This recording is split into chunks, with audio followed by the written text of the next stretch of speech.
की हैं। इस प्रकार की चर्चा हमें करनी नहीं चाहिए।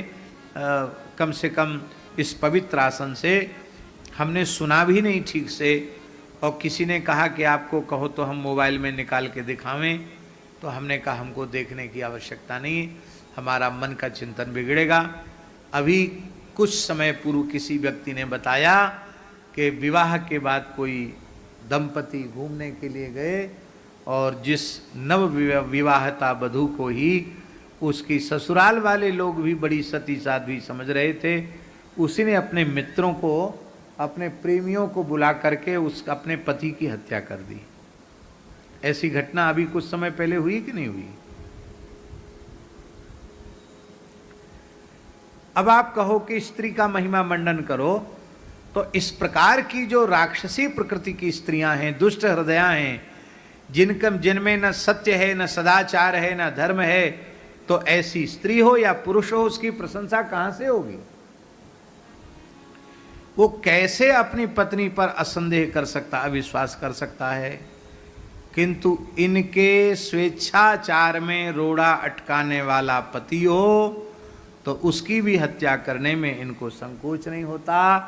इनके स्वेच्छाचार में रोड़ा अटकाने वाला इनका भाई हो तो उस भाई को भी मार डालने में इनको तनिक भी संकोच होता नहीं है।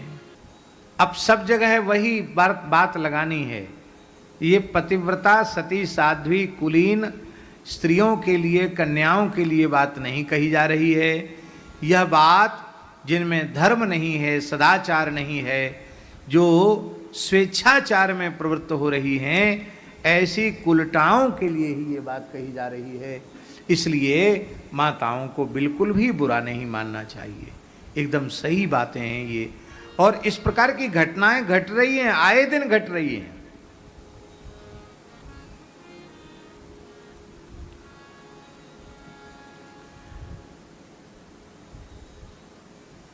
बहुत पुरानी बात है, अब तो बहुत ज़्यादा घटने लगी। सत्य घटनाएं, मेरे उपस्थिति की घटना, एक ऐसा समझ लिए हमारा बाल्यकाल था। तो एक घर में कुछ बदमाश घुसे और बदमाशों ने जो गृहस्थ स्वामी था उसको गणसे से, गणासा होता ना, गणसा, उस गणसे से उसके शरीर पर कई घाव किए।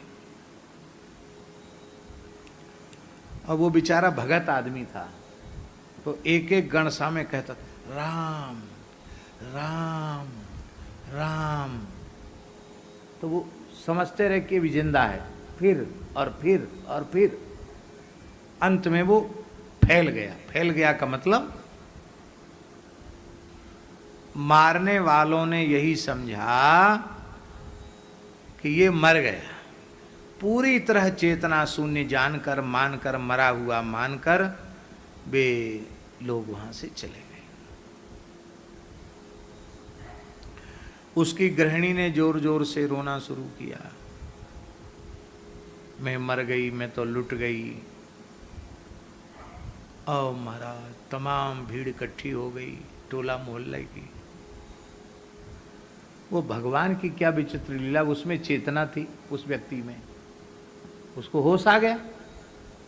तत्काल उसको हॉस्पिटल ले जाया गया और वो ठीक भी हो गया।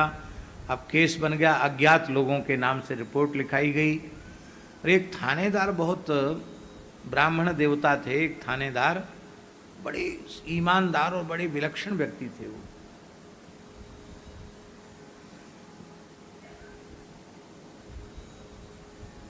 उन्होंने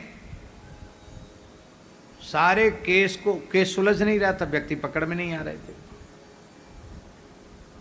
तो उसने क्या किया, लेडीज पुलिस को वहां सामने रख करके और उसी व्यक्ति की गृहिणी को, जो बिल्कुल नाटक कर रही थी कि मैं तो परम पतिव्रता हूं, हाय हाय ये क्या हो गया, उसी को उसने इतना जोर से धमकाया।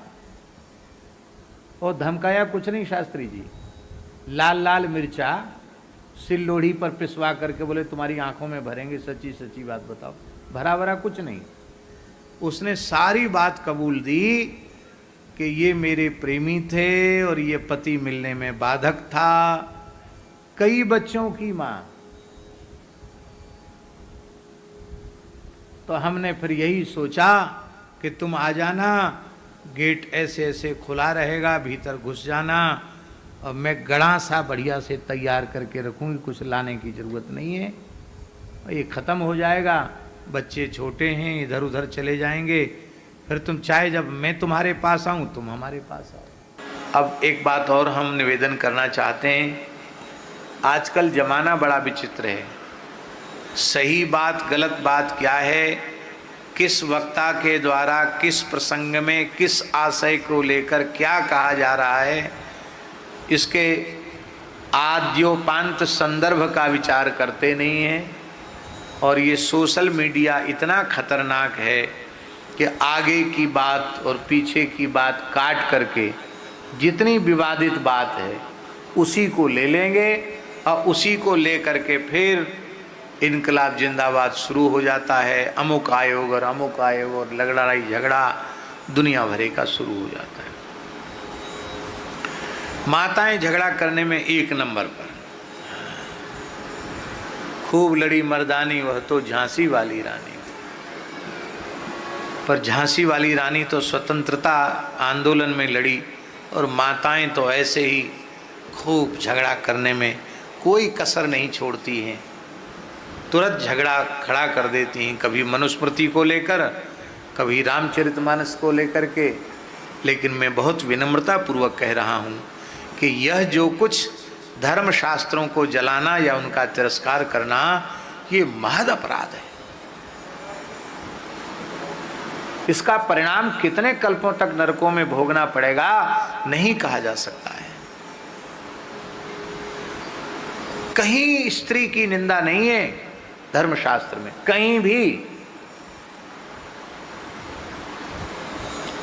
किंतु जो दोष दुर्गुण से युक्त है उसकी निंदा होगी कि नहीं होगी, स्त्री हो या पुरुष हो, ब्राह्मण हो या चांडाल हो। सती साध्वी पतिव्रता माताओं के चरित्रों से इतिहास पुराण भरे पड़े हैं।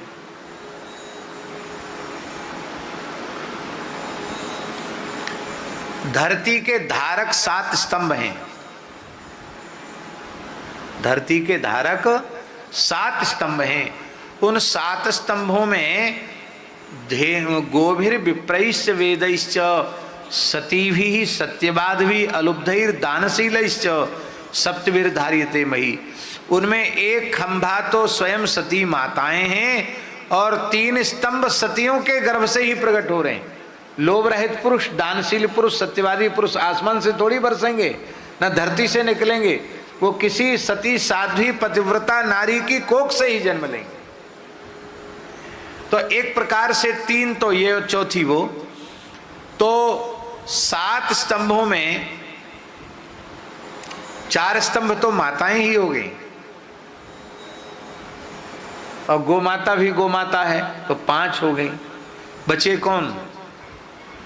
विप्र और वेद, वे भी उन्हीं के अंतर्गत आ गए। तो कहीं भी निंदा नहीं है। शास्त्री आपको सुनकर बड़ी प्रसन्नता होगी, स्कंद पुराण में एक वाक्य इतना अद्भुत आया व्यास जी का। वो कहते हैं 10 पुत्र समा कन्या।